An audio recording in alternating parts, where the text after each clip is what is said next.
Good evening বন্ধুরা, নিশ্চয়ই ভালো আছো। কেমন কাটছে সবার? ভিডিও দেখছো কি না?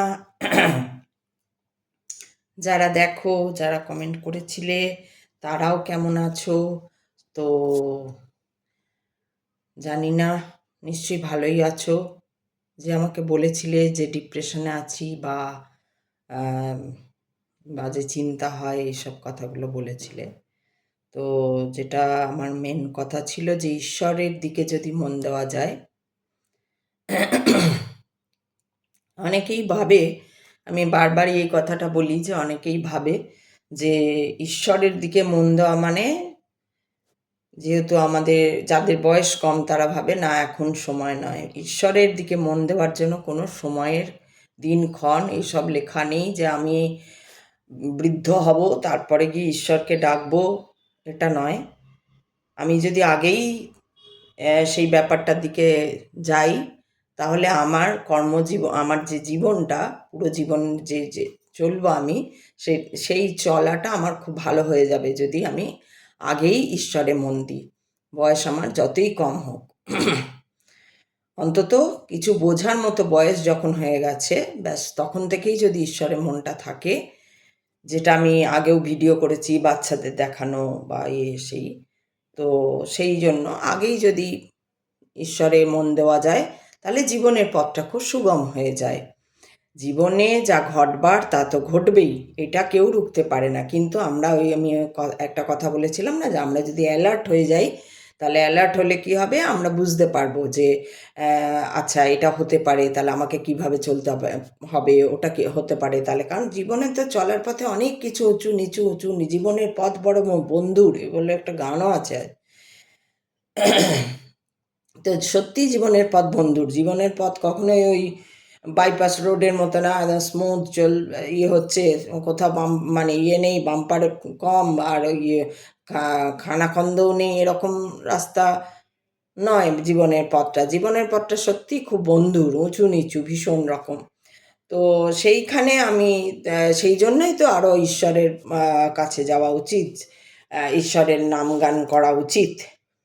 তো যাই হোক, আমি এই নিয়েই কথা বলবো এখন, যে ঈশ্বরে কি করে, মানে ঈশ্বরকে অনেকেই জিজ্ঞেস করে, এটা এটা আজকের প্রশ্ন নয়, এটা অনেকেরই প্রশ্ন, অনেক দিন থেকেই প্রশ্ন। রামকৃষ্ণদেবকেও মানুষে প্রশ্ন করতেন যে ঈশ্বরকে কি করে পাবো, কি করে ঈশ্বর লাভ করা যায়।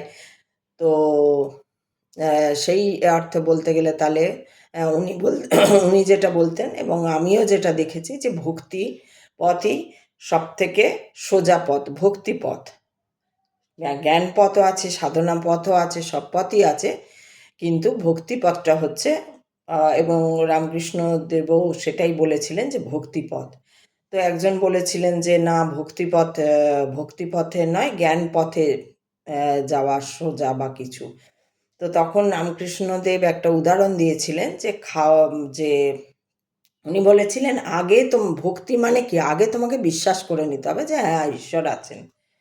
এরপর সেই থিওরিতে দাঁড়িয়ে, সেই ঈশ্বর আছেন এই থিওরিতে দাঁড়িয়ে, মানে ওনার ভাষাটা এরকম ছিল না, ওনার ভাষা অন্য ছিল, আমি এটা ওনার ভাষা আমার মতন করে বলছি, যে ঈশ্বর কি বলে, কি বলতে গেলাম, একটা অন্য কথা মাথায় চলে এলো, যেটা বলছি পরে। তো উনি যেটা বলেছিলেন যে হ্যাঁ, ভক্তি পথই আসল পথ, এবং আসল পথ মানে সহজ পথ, মানে ভক্তি পথটা দিয়ে শুরু করা উচিত। তারপরে এবার জ্ঞান আছে, সাধনা মার্গ আছে, সব রকম আছে। তো তখন উনি বলেছিলেন যে বিশ্বাস করে নিতে হবে, আগে তোমাকে বিশ্বাস করতে হবে যে তিনি আছেন, তিনিই সব, এটা বিশ্বাস করে। যেমন এরপর উনি উদাহরণ দিচ্ছেন, যেমন তুমি যখন কিছু, তোমার কাছে পঞ্চব্যঞ্জন এনে দেওয়া হলো, রেঁধে এনে দেওয়া হলো, এবার কি তুমি না খেয়েই বলে দিতে পারো যে না এটা এরকমই হয়েছে, এটা নুনে পোড়াই হয়েছে, বা এটা খুব সুস্বাদু হয়েছে, এরকম কি বলে দিতে পারো? পারো না। তোমাকে আগে খেতে হয়, আগে খেয়ে নিতে হয়, কি হয়েছে না হয়েছে এসব বিচার করা পরে আসবে। আগে তোমাকে খেতে হবে, তারপরে তুমি বিচার করবে যে না এটা নুন কম, এটা ঝাল কম, এটার খুব সুন্দর হয়েছে, এটা একদম ইয়ে হয়েছে, এরকম আর কি। তাহলে আগে তোমাকে খেতে হবে, তারপরে তুমি বিচার করবে যে স্বাদটা কীরকম। ঠিক সেরকম যে আগে তোমাকে ভক্তি আনতে হবে, মানে ভক্তি পথে যেতে হবে। মানে সেই অর্থে ঈশ্বরকে বিশ্বাস করে নিতে হবে যে হ্যাঁ ঈশ্বর আছেন, এটা আগে বিশ্বাস করতে হবে। তারপরে এবার তুমি যেতে যেতে তুমি জ্ঞান বাড়াও যে কেন, কি, কিসের, কোথায়, কীরকম, এই যে নানা রকম বিভিন্ন ধরনের প্রশ্নগুলো আসবে। দূর কাশি হচ্ছে কেন, এই যে বিভিন্ন রকম প্রশ্নগুলো আসবে, আর প্রশ্নের উত্তর পেতে পেতে তুমি যাবে। এটা জ্ঞান মার্গ যাচ্ছে। ভক্তিটা তোমার আগে আছে, যে তোমার বিশ্বাস আছে, তুমি বিশ্বাস করে নিয়েছো, এইবার তুমি জ্ঞানের পথে যাচ্ছ যে ঠিক কি, ঠিক কোনটা, ঠিক পথ কি, বা এবার ভক্তিও বা কি, কিভাবে ভক্তি করা যাবে, আরও ভক্তি কি করে আসবে, পূর্ণভাবে কি করে তাকে দিয়ে দেওয়া যাবে, এই সবগুলো চিন্তাভাবনাগুলো আসবে এবং প্রশ্নগুলো আসবে, এবং তুমি উত্তর খুঁজতে খুঁজতে যাবে। এটা হচ্ছে জ্ঞান মার্গ। আর তারপরে সেটা করতে করতে সাধনের কথা নিশ্চয়ই তুমি শুনবে, তাই সাধন মার্গেও তুমি যেতে পারো, যে সাধন মার্গ দিয়েও আমি যাচ্ছি। তো একটা মানুষও কিন্তু ওই তিনটে পথেই যেতে পারে ঈশ্বরের কাছে। এটাও হতে পারে যে আমি আগে প্রথমে ভক্তি বিশ্বাস করে নিলাম যে হ্যাঁ তিনি আছেন, ঠিক আছে, তারপরে এবার আমি খুঁজতে থাকছি যে তিনি আছেন, এটা তো কই দেখি তো তিনি আছেন কিনা, কই দেখি তো তিনি আছেন কিনা, এই কাজটা হলো, কই এটা তো উত্তর পেলাম না, এই প্রশ্ন করলাম, এইটা পড়লাম, ওটা পড়লাম, এটা জানলাম, সেটা জানলাম, করতে করতে আমি সাধনের কথা, ঠিক আছে সাধন করতে হবে, দেখি একটু সাধনা করি, একটু সাধন মার্গে দিয়ে চলার চেষ্টা করি, দেখি তো হয় কিনা। তো এই যে তাহলে আমি তিনটে পথেই যেতে পারি। তো এটা হচ্ছে ইয়ে। এবার ভক্তির জন্য উনি যেমন বলেছেন, ভক্তিটা তাহলে প্রথমটা যেটা ভক্তি একদম বিশ্বাস করে নিতে হবে। এবার ধরো সবাই মোটামুটি বিশ্বাস করেন।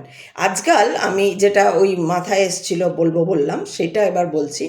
আজকাল আমি বেশ, মানে আজকাল বলতে আমি আজকাল বলবো না, এই 2-3 দিন হলো আমি রামকৃষ্ণদেব বা বিবেকানন্দের কথা উদ্ধৃত করে, হয়তো তাঁদের ভাষাটাই আমি বলছি না, কিন্তু তাঁদের কথাকে আমি নিজের মতন করে বলছি।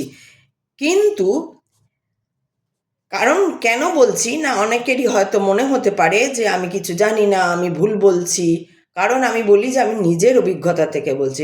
তো নিজের অভিজ্ঞতা, এবার আমার যেহেতু কোথাও একটা পদ নেই, আমার যেহেতু সেরকম কোথাও একটা কি বলবো, মানে পদই নেই, বলবো পদ নেই, বা যে কেউ আমাকে, আমি ক্লিক করে যাইনি কোথাও। ক্লিক করা মানে হচ্ছে মানে আমাকে সবাই চেনে, সবাই জানে আমি একটা অমুক। এই আমি অমুকটা নই বলে আমার কথাটা কেউ বিশ্বাস করবে না, এটা হচ্ছে জগতের নিয়ম, যেটা কিন্তু আমি যার এগেনস্টে, আমি এরকম করি না। আমি কেউ ছোটও যদি কেউ বলে হ্যাঁ তার কথা, সে অচেনা হোক, অজানা হোক, চেনা হোক, জ্ঞান কম হোক, আমি যে জন্য একদিন একটা উদাহরণ দিয়ে বলেছিলাম যে রাস্তায় যারা ফুটপাতে থাকে, অনেকদিন আগে একটা ভিডিওতে উদাহরণ দিয়েছিলাম, রাস্তায় যে ফুটপাতে থাকে তার কাছে জিজ্ঞেস করলেও সে দেখবে জীবনের মূল্যবোধ সম্পর্কে তোমাকে বলে দেবে, কারণ তাকে ঝেলতে হচ্ছে। তো আমি এটাও বলেছিলাম যে হয়তো জীবনের মূল্যবোধ, এই ভাষাটা, এই অক্ষরগুলো, এই কথাগুলো হয়তো তার মুখ দিয়ে বেরোবে না, বা সেই ধরনের ও কিছু বলবে না, কিন্তু ও যে কথাটা বলবে সেটা খুব মর্মস্পর্শী হবে, সেটা জীবনের মূল্যবোধটাকেই বোঝাবে যে ফুটপাতে থাকছে। এটাই হয়েছিল আমার বক্তব্য। এবার আমি যেমন সবার থেকেই নিই, আমার আমার স্বভাবই তাই। আমি ফুটপাতে যে লোকটা যদি বলে আমি নেব, আমি তো আজকাল তো ফেসবুকেও দেখি যে অনেক রকম লোক অনেক ভালো ভালো কথা বলেন, তার হয়তো বেশভূষা হয়তো সেরকম নয় যে তিনি একটা বিশাল পদে সিংহাসনে বসে আছেন, কিন্তু অনেক মানুষ আছে যারা ওই সিংহাসনে বসে থাকাটাকে খুব গুরুত্ব দেয়। সিংহাসনে বসে থাকা, সেজে থাকা, এত মালা পরে, বড় টিপ পরে, হাতে এত আংটি পরে, তাহলে সে ঠিক বলছে, অমুক তাহলে সে ঠিক বলছে, রামকৃষ্ণদেবের কথা তুললে তাহলে সে ঠিক বলছে, অমুকের কথা তুলে তাহলে সে ঠিক বলছে। এই চিন্তাগুলো কেন আসে?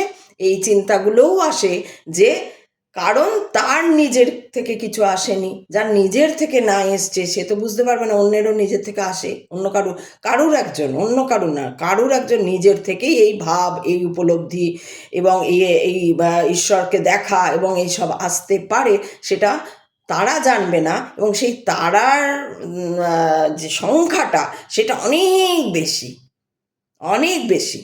তো অনেক বেশি। সেই জন্য কি হয়, সেই জন্য আমি বুঝতে পারি যে আমার সঙ্গে, আমার বলার সঙ্গে, যার জন্য আমাকে কেউ দেখে না। যে ভিউজগুলো আসে ওগুলো এমনিই আসে, আমি জানি না কেন আসে। হয়তো একটুখানি ওই দেখে বলে, আমি যেমন দেখি প্রথমটা তো আমিই দেখি, তখনই দেখি 1 ভিউ চলে এলো, আমারটাতেই 1 ভিউ আসে। তো ফার্স্ট ভিউটা আমি দেখি, সে যদি 2 ঘন্টা পরেও দেখি তখন দেখি একটাই ভিউ আছে, একটাই ভিউ হচ্ছে।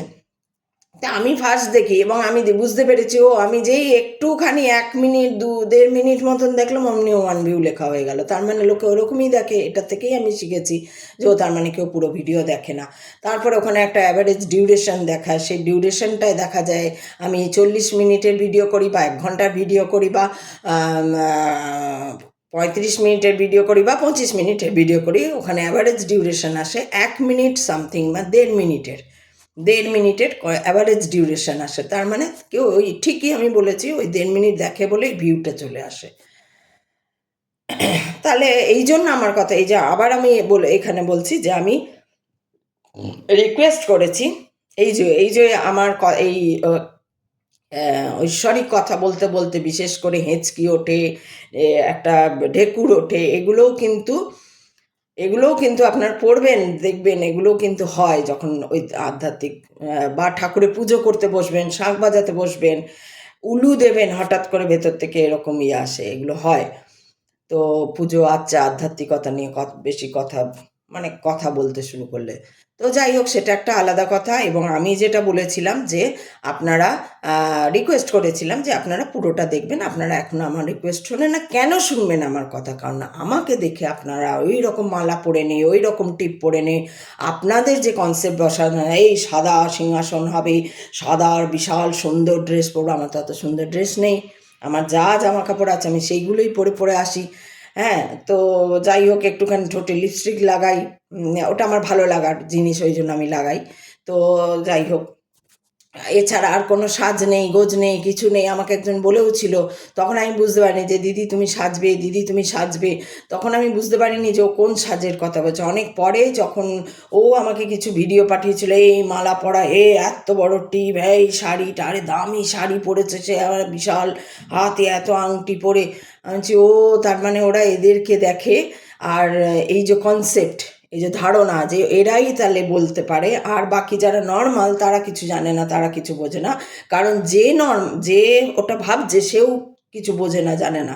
সে তাকে রামকৃষ্ণদেবকে দাঁড় করাতে হয়, তাকে বিবেকানন্দকে দাঁড় করাতে হয়, তাকে আরও কাউকে দাঁড় করাতে হয় যে উনি বলে গেছেন এই কথা, উনি বলে গেছেন। এই যে আমি আগে ভাবতাম যে আরে ভাই এরা নিজের থেকে কিছু বলে না কেন, নিজের উপলব্ধি নেই? আমি অনেক পরে ইদানিংকালে আমি বুঝছি, মানুষ বুঝবে না, মানুষ বুঝবে না, যার জন্য উনি ওই মহারাজ যদি বলেন যে এটা করতে হবে, ওটা করতে হবে, তাহলে বলবো আচ্ছা মহারাজ অহংকারী, মহারাজ দাম্ভিক, মহারাজ কিছু জানে না, মহারাজ কোত্থেকে চলে এসছে, নিজেকে মহারাজ বলছে। ওই জন্য ওনাদের বলতে হয় রামকৃষ্ণদেব বলেছেন, অমুক বলেছেন, তসুক বলেছেন, তসুক মহারাজ বলেছেন, তসুক মুনি বলেছেন, তসুক ঋষি বলেছেন। এই রকম বললে পরে তবে যদি মানুষ একটু কান দিয়ে শোনো, ও রামকৃষ্ণ মহাদেব বলছে, বাবা রামকৃষ্ণ পরমহংসদেবের কথা বলছে, তাহলে শুনি মহারাজ। আর আমি এই কনসেপ্টটাকে ছাড়তে বলছি,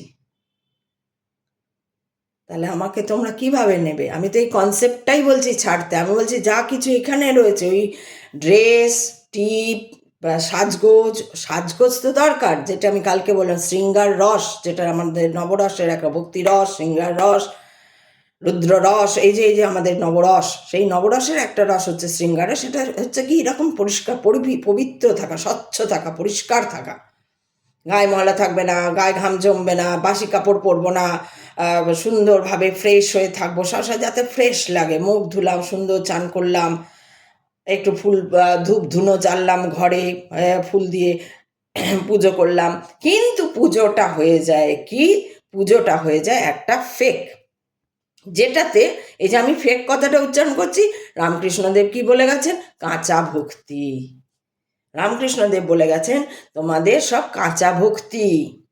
উনি বলে গেছেন, হ্যাঁ মহারাজ ঠিক বলেছেন, ভগবান আপনি। কিন্তু আমি যখন বলছি ফেক ভক্তি, তখন ওটা আর ভাল্লা, তখন ওটা কেউ শুনছেন না আপনারা। কিন্তু রামকৃষ্ণদেব ওটাকেই বলছেন কাঁচা ভক্তি। ওটা বাবারে রামকৃষ্ণদেব, তাও তো উনি ডিগ্রি করেননি, কোথাও পড়াশোনা করেননি, কোথাও কলেজে যাননি, কিছু করেননি। আজকেই একজন ইয়ে কি বলে, আজকে একজন মহারাজের ইয়েতে আর কি কমেন্টে দেখছিলাম, একজন লিখেছে, আমি কমেন্ট পড়েই অনেক কিছু শিখি। তো কমেন্টে একজন লিখেছে যে মহারাজ যা বলছেন বলছেন, তো কমেন্টে লিখেছে, আমি শুনিনি সেটা।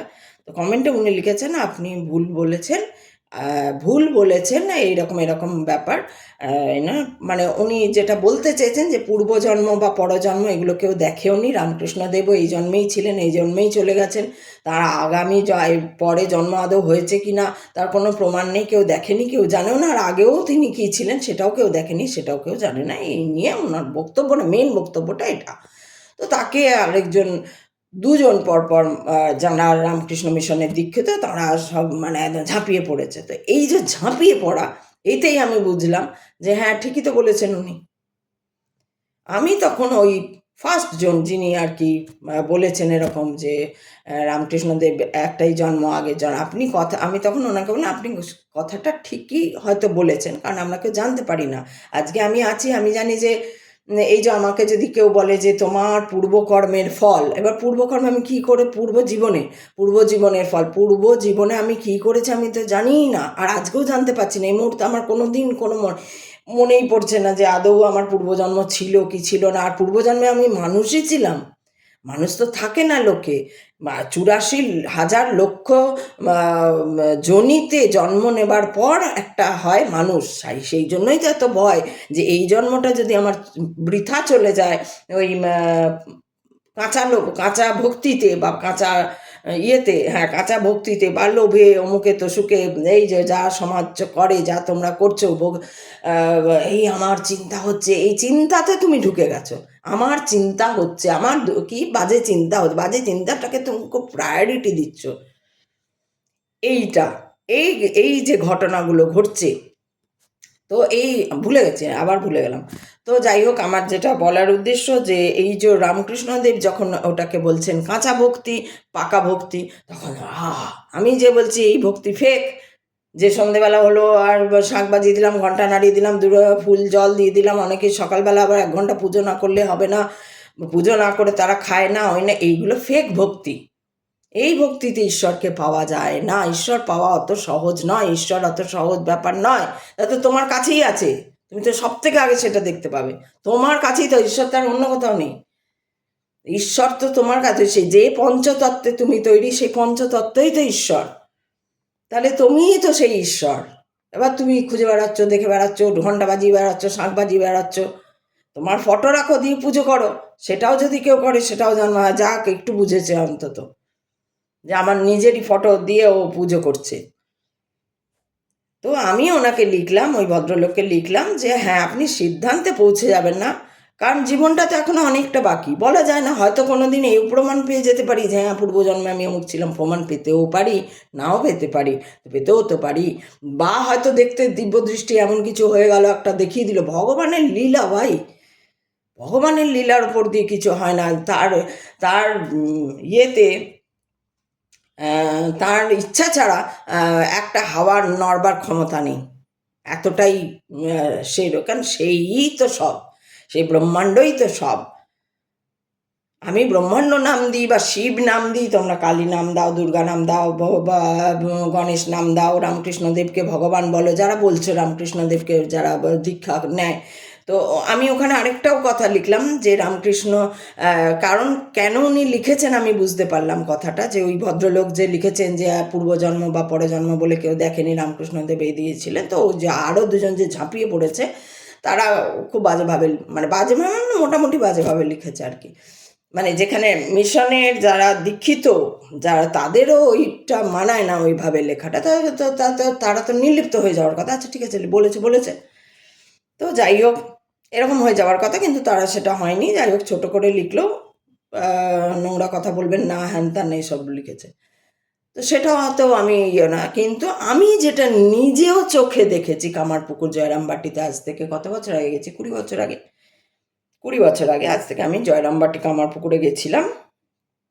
তো আমি সেখানে দেখেছি যে তখনই আমি দেখেছি, এখন তো কি হয়েছে জানি না, তখনই আমি দেখেছি যে ভীষণ দম্ভ তাদের মধ্যে একটা, তারা মানুষকে মানুষ জ্ঞান করে না, তুচ্ছতাচ্ছিল্য করে, যার জন্যই আমার আরও এই এই পুরো সংস্থাটার ওপর আমার একটা ভীষণ রাগ হয়ে গেছিলো। এখন আস্তে আস্তে অনেক কিছু বুঝছি এবং অনেক কিছু দেখছি, তারপরে অনেক কিছু শুনছি, যে আমি কালকেই বললাম, আমি অনেক কিছু শুনি, অনেক কিছু দেখি, অনেক কিছু বুঝি, বুঝতে চাই, দেখতে চাই, শুনতে চাই, শিখতে চাই। তো এইভাবে আবার একটা জায়গায় যাচ্ছি আর কি। তো কিন্তু ওই যে বলে না যে রাজা যত বলে পারিষদ দলে বলে তার শতগুণে, তো রবীন্দ্রনাথের কথা। এই তো আমার কাছে তো রবীন্দ্রনাথ ভগবান, আমার কাছে বিবেকানন্দ ভগবান। সত্যি কথা বলতে আমার কাছে ভগবান যদি বলা হয় সত্যজিৎ রায়, বিবেকানন্দ, নেতাজি আর হচ্ছে ইয়ে, তো বিবেকানন্দ, এই চারজন হচ্ছে আমার কাছে একদম ভগবান।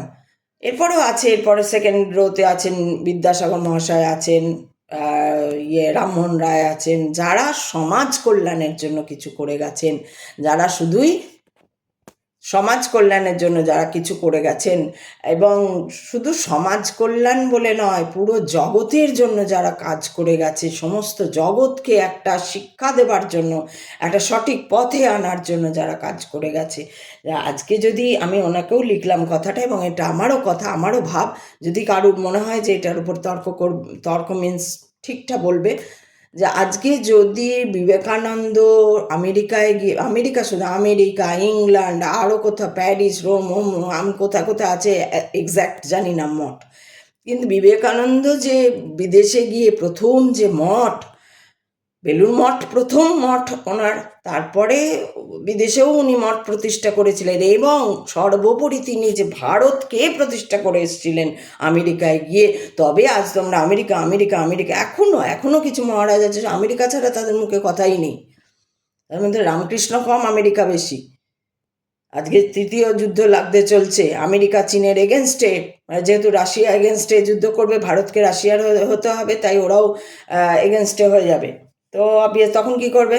তখন তো সবকে পালিয়ে আসতে হবে। এখন অনেকে চলেও আসছে আমেরিকা থেকে, যে ভারতীয়রা, কারণ অসুবিধা নিশ্চয়ই হতে পারে, না হলে আবার চলে যাবে, সেটা আলাদা কথা। কিন্তু এখন অনেকেই ওই গ্রিন কার্ড ক্যান্সেল করে অনেকেই ক্যান্সেল বা জমা দেওয়া কী সব ব্যাপার ওদের থাকে, এসব শুনছি, যে চলেও আসছেন।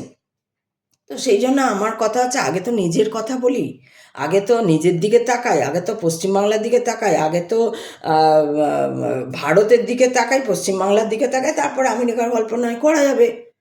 কিন্তু কথায় কথায় যদি আমেরিকা ফুটে ওঠে, তো সাধারণ যে যেতে পারছে না, যে করতে, তারও বাবা আমেরিকায় কি হয়, এখানে কি হয়, সেটা তো কি জানে কি, আমেরিকার লোকদের কথা বলা হচ্ছে, আমেরিকার কথা বলা, সব ম্যাক্সিমাম মহারাজের মুখে আমেরিকা। তো হতে পারে সেই ইয়েটা, আবার অনেকে আছেন না, আমেরিকা বললেও যা প্রণাম মহারাজ, আর সোনারপুর বললেও প্রণাম মহারাজ, মধ্যমগ্রাম বললেও প্রণাম মহারাজ, আরও যদি ডিংলা যা সব নাম আছে চারিদিকে তাদের বললেও মহারাজ, আর কিছুই বুঝছে না, ফেক কাঁচা ভক্তি। এই হচ্ছে, এইবার রামকৃষ্ণের কথা এই জন্যে এলাম, যে তোমাদের তো কাঁচা ভক্তি, তোমরা জানবে কি করে? রামকৃষ্ণদেব খুব সুন্দরভাবে গালি দিয়ে দিলেন, তোমরা মহারাজ, এই ভগবান, ঠাকুর করলে। কিন্তু একটা আমার মতন লোক যদি বলে দেয় যে হ্যাঁ সত্যি তো দেখছি সামনে, বুঝতে পারছো না, সেটা যদি বলে দিই, তাহলে আমাকে তোমরা হয়তো এখনও কিছু বলছো না, আমাকে কেউ এমনি কমেন্টই লেখো না, শুনে এরা হওয়া ছাড়া, তো সেটাও আলাদা, শোনেও না, তো না শুনলেই যে যারা বলেছো খুব চিন্তা করছি এই করছে, তারা আমার পূর্ববর্তী ভিডিওগুলো দেখোনি। আমি ভক্তি নিয়েও কথা বলেছি, আমি মায়া নিয়ে কথা বলেছি, আমার 200টা ভিডিও হয়ে গেল, সব কিছু একটা ছুঁয়ে ছুঁয়ে ছুঁয়ে ছুঁয়ে গেছি, সব কিছু নিয়ে। তো আজকেও আবার ওই ঈশ্বরের কী করে ঈশ্বর লাভ হবে সেই নিয়ে একজন রামকৃষ্ণদেবকে জিজ্ঞেস করেছিলেন, যার জন্য আমি কিন্তু দেখবে তোমরা রামকৃষ্ণদেবকে না বলি ঠাকুর না ভগবান, আমার কাছে তিনি একজন বিদ্বান ব্যক্তি, জ্ঞানী ব্যক্তি, ভক্তি মার্গে ব্যক্তি, সেই ছাড়া কিছু নয়। এছাড়া আমার কাছে কিছু না। আমার কাছে বিদ্বান, জ্ঞানী এবং ভীষণ একটা ভক্তি, এত ভক্তি যে তিনি কালীকে দেখতে পেতেন, কথা বলতেন। যেমন আমিও তো কথা বলি, কিন্তু তোমরা আমার কথা বুঝবে। আমি তো কতবার প্রথম ভিডিওতে তো আমি শিবের কথা বলেছি, শিব স্বয়ং এসছেন, তিনি আমাকে বাঁচিয়েছেন, তিনি ছাড়া কেউ বাঁচাতে পারতেন না আমাকে। আমি তো শিবের কথা আজও বলবো।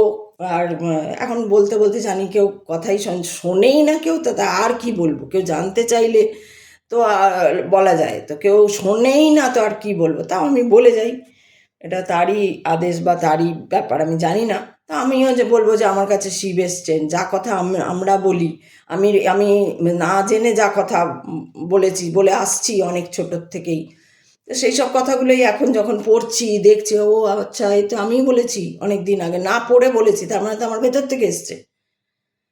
তো কনসেপ্টে ওই জন্যই আমি যাই না, কারণ সবসময় উপলব্ধি, সবসময় এই যে ভক্তি, উনি আজকে আমি জানছি, উনি বলেছেন যে ভক্তি, কাঁচা ভক্তি, পাকা ভক্তি, সেটা আমি আজকে জানছি, আজকালের মধ্যে জেনেছি।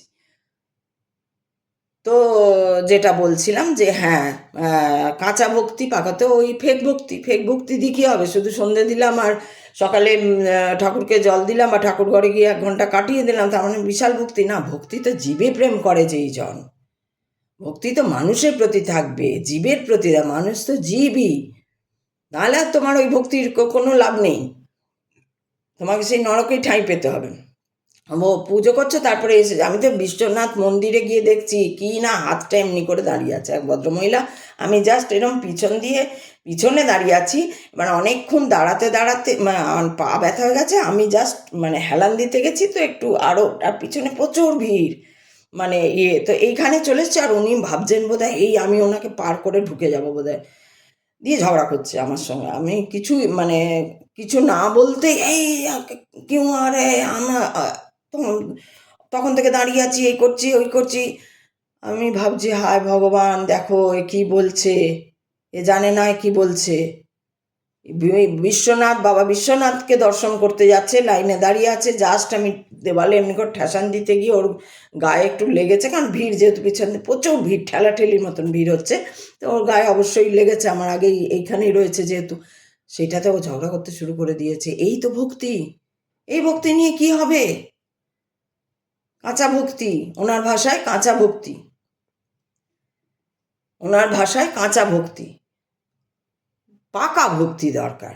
ওনার ভাষায় পাকা ভক্তি দরকার, অর্থাৎ ভেতর থেকে তোমার আসবে, অনুভূতি হবে, তোমার অনুভব হবে, তাকে ঈশ্বরকে অনুভব করবার জন্য একটা নিজের একটা ব্যাপার চাই।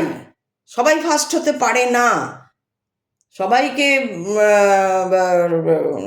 100 দেওয়া যায় না, আবার অনেকে ফার্স্ট হয় না, কিন্তু কোনো একটা সাবজেক্টে 100 পায়। তো যাই হোক, সেটা হচ্ছে সবাই ফার্স্ট হতে পারে না। যেমন ঠিক সেরকমই যে আমি দীক্ষা নিয়েছি বলেই যে আমি সব জেনে গেছি, এই যে একজন মহারাজই বলছেন যে কিছু কিছু মানুষ আছে যারা দীক্ষিত, রামকৃষ্ণ মিশনের দীক্ষিত এবং ভালো ডোনেশন দেন, তারা নিজেদের একটা কি মনে করেন, উনি নিজেই বলছেন, ওনার কথাই আমি শুনলাম, উনি নিজেই বলছেন যে একটা কি মনে করেন। তো এরকমই কিছু লোক ওনার কাছে গেছিলো, তখন উনি বলেছেন যে ঠিক আছে, এই যে ডোনেশন দিচ্ছ, এই যে যাচ্ছ আসছো সব, মানে উনি বলছেন তাদের মধ্যে একটা থাকে যে কোনো রুলস মানবো না, কারণ আমরা তো একদম ঘরের লোক, আমরা তো আসছি যাচ্ছি, আমরা ডোনেশন দিচ্ছি এত টাকা, এই যে ডোনেশন দিচ্ছি, এই যে এখানে অহংবোধটা জেগে উঠছে, সেটা নিয়ে উনি কিছু বলেছিলেন ওদের, সেটা উনি বলেছেন। তো ঠিকই তো, আমি দেখলাম উনি ঠিক বলেছেন, সবাই তো খারাপ হতে পারে না, কিছু কিছু লোক যারা বুঝেছেন, যারা বলছেন কথাগুলো, তারা তো মিথ্যে বলছে, তাদের ভেতরের লোকই বলছেন যে হ্যাঁ কিছু মহারাজ আছেন এরকম, তারা রাজনীতি করছেন, যেখানে সন্ন্যাসীদের, ওনার থেকে আমি জানলাম যে আমিও আগে ভাবতাম যে আরে দেশে আমাদের বাংলায় এত কিছু হয়ে যাচ্ছে, এইসব মহারাজরা কেন বলে না। আজকে আমি জানছি যে ও বলছে যে না, যেই মুহূর্তে আমরা এই গেরুয়া ধারণ করেছি, সন্ন্যাস নিয়েছি, সেখানে জগৎ সংসারের যা কাজ সেটা জগৎ সংসার করবে। আমাদের যা কাজ, আমাদের মানুষকে শিক্ষা দেওয়া কাজ, আধ্যাত্মিক জীবনে নিয়ে যাওয়া কাজ, ঈশ্বর লাভের চিন্তায় মনকে দেওয়া কাজ, তো আমরা সেই কাজই করে যাব। আমাদের কে কী পার্টি করলো, কে কী করলো, কে হ্যাঁ যেটা খারাপ সেটা আমরা বলবো যে হ্যাঁ এটা এখানে সিস্টেমটা ঠিক হলে ভালো হতো, বা এইটুকুনি আমরা বলতে পারি। কিন্তু আমরা ওইভাবে কোনো কাউকে ব্যক্তি বিশেষেও বলতে পারি না, বা ইয়ে করেও বলতে পারি না। তো আমি এখানে একটা প্রশ্ন জেগেছিল, তাহলে কি মহারাজ আপনারা ভোট দেন না? যাই হোক, সেটা আর ওনাকে কী করে পাবো, উনি তো একটা কোনো চ্যানেলে বলছেন আর কি। তো আর ওই যে শুধু এই যে চ্যানেল, এই চ্যানেল বলতে আবার মনে পড়লো, এইরকম অনেকগুলো মনের কথা বলে আছে, কি সৎ কথা না সৎ কি একটা বলে আছে, রামকৃষ্ণ মিশন, রামকৃষ্ণ পাঠ বলে একটা আছে, এরকম অনেকগুলো চ্যানেল আছে। তো এই চ্যানেলগুলো আমি দেখছি তাদের ভিউজ বাড়ানোর জন্য ভিডিও নিয়ে তুলে দিয়েছে, মাঝখানে কাটিং, প্রথমটা নেই, শেষটা নেই। এবার শুনতে শুনতে তো যখন শুনছি মন দিয়ে কোনো একটা জিনিস, তখন তো মনটা ওখানে চলে গেছে। দুম করে দেখছি বন্ধ হয়ে গেল, মা বন্ধ হয়ে গেল, দেখছি বন্ধ হয়ে গেছে। তো এগুলো এই যে, অথচ ভিডিও কি দিচ্ছে, বাবারে মহারাজের ভিডিও, প্রণাম মহারাজ, ওখানে সবাই প্রণাম মহারাজ বলে।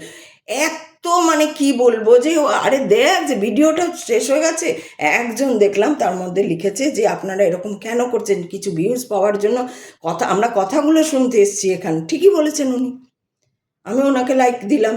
হ্যাঁ সত্যি তো, আমরা কথাগুলো শুনতে এসেছি।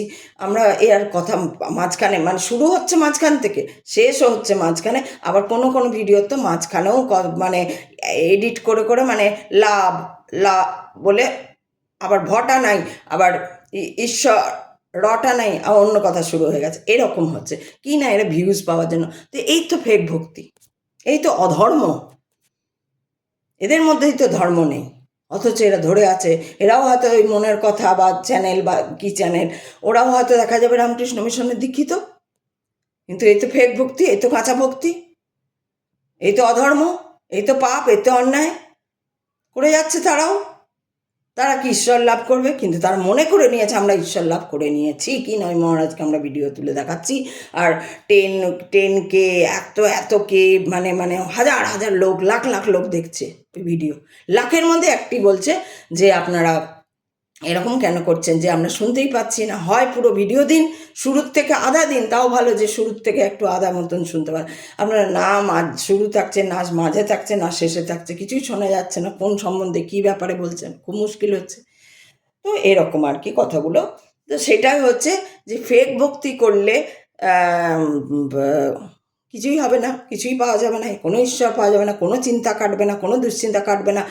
তুমি যেখানে রাখতে চাইবে নিজেকে, তুমি সেখানেই থাকবে। সেদিনকে বললাম, তারপরে তোমার কি বলে ওটাকে, কমেন্টই বন্ধ হয়ে গেল, কারণ তুমি জানি না কি ভেবে করেছিলে যে আমার খুব দুশ্চিন্তা। আমি বলে আরে তো তুমি এইটুকু ছেলে, তুমি দুশ্চিন্তা করছো কেন, তোমার কি বাজে চিন্তা হচ্ছে, আমার তো শোনার দরকার নেই, কারণ ওটা ফেক, ওটা ফেক। যে তোমার বাজে চিন্তা হচ্ছে না, তোমার কি হচ্ছে, করছো কেন বাজে চিন্তা? ভাই আমি জানি আমার না খুব বাজে চিন্তা হচ্ছে, এটা কাউকে বলে আমার খুব বাজে চিন্তা হচ্ছে? কেন করছি আমি বাজে চিন্তা? আমি তো মানুষ, আমার তো এইটা ব্রেনটা আছে একটা সাংঘাতিক উন্নত মেশিন, সেই তো আমাকে বলে না বাজে চিন্তা করব না। আর তোমরা যে এই যে ভেবে মানুষ কনসেপ্ট, এক তো ড্রেসের কনসেপ্ট, অমুকের কনসেপ্ট, দীক্ষা নিতে হবে সেই কনসেপ্ট, তারপরে আবার ভেবেই বসে আছো যে কি বলবো, সবই তো তোমরা কনসেপ্টে, এখনও কনসেপ্টেই চলছে। 200টা ভিডিও হয়ে গেলো, এখনও একটা লোক পেলাম না। 200টা ভিডিও মানে 200টা দিন, 200টা দিনে একটা লোক উঠে এলো না যে সঠিকটা ম্যাচিউরিটির মতন একটা প্রশ্ন করবে বা ম্যাচিউরিটির মতন একটা কথা বলবে। আর বললে আবার রাগও হয়ে যাবে তোমাদের, সে রাগ হলো, আমার কিছু করার নেই। আমি এখানে আমি যেরকম আমি সেরকমই কথা বলবো। আমাকে আমার যা যা ঈশ্বরের যা কৃপা, যে সহায়, যে যা কিছু ঈশ্বর দ্বারা আমার, সেইটাই আমি। আর এটার না আমি নিচে নামতে পারবো, না আমি উপরে উঠতে পারবো, আমি যেই রকম জায়গায় আছি সেরকমই জায়গায় থাকবো। আমার মনে হয় ভক্তি তো ভেতর থেকেই আসবে, আর ভক্তি মার্গ দিয়ে যেটা উনি বলেছে সেইখানে আমি বলবো আমি একমত, যে তুমি ভক্তি আগে করে নাও, আগে খেয়ে নাও, তারপর বিচার করো কোনটা কী স্বাদ। এটা উনি আমার ভালো লেগেছে রামকৃষ্ণ মহাদেবের রামকৃষ্ণদেবের পরমহংসদেবের যে কথা, যে উদাহরণ, সেটা খুব ভালো লেগেছে। তো আজকে আমি এইটুকুন যাচ্ছি। এমনিতেও কেউ দেখে না, 36 মিনিট 1 ঘন্টা করে কোনো লাভ নেই। এইটুকুন বললাম, কালকে আবার অন্য কিছু নিয়ে বলবো।